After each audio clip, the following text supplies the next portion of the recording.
according to a comprehensive report by a team of scientific researchers. An incredible 39% of young Sri Lankans are suffering from depression. The team from the University of Peradeniya and the University of Kelaniya evaluated 33 studies, including over 52,000 Sri Lankans, over a period of 20 years. The findings were published in the Journal of Social Psychiatry and Psychiatric Epidemiology in Germany. The research team, comprised of Dr. Inosha Udara Alvis, a lecturer from the Department of Community Medicine at the University of Peradeniya, Dr. A.K.A.B. Baminivatta, a lecturer from the Faculty of Medicine at the University of Kelaniya, and Professor Muru Chandra Dasa, a consultant child and adolescent psychiatrist from the University of Kelaniya. So if you have any idea that depression is something like a fleeting thought of sadness, it's actually something much more complex and something different to that. With depression, you have like a set of symptoms that tend to persist for a prolonged period of time, and they have a very big impact on your functioning. So you may have low energy, you may have low interest, you may not be able to concentrate properly, and that has a big impact on your day-to-day life. And then this persists, that turns into what you call a depressive disorder. What we are interested about is what is health problems and the issues that are in the community, as opposed to the problems or the issues that you find within clinical setups or in hospitals. So in this line, I have conducted a number of researches. Very recently, we did another systematic review with regard to stigma towards mental illness and other health problems. So what we call as health-related stigma in Sri Lanka. There again, we were able to identify what are the factors. Stigma is a big problem in Sri Lanka. So it's important we identify the factors that, lead to this issue. So there we were able to have a 360 angle as to the factors that influence the drivers, the determinants, the consequences of stigma in Sri Lanka, and we put it into a framework.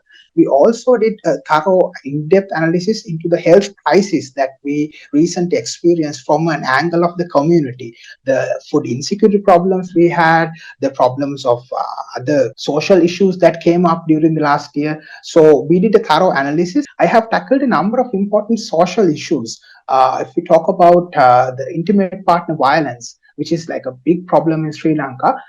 During the pandemic situations, we had problems of trying to empower people so that they can be ready to face the challenges that came up in COVID-19. Looked at from an angle of the community and then try to understand how can we help them to gain more control of their preventive practices, of their diseases, and controlling of the diseases during the COVID-19. I mentioned a number of recent researches I did just to give you a glimpse that what would a community physician do as opposed to like a clinician, because we approach these issues from the end through the community and look at the larger population and the bearings they have on the larger population.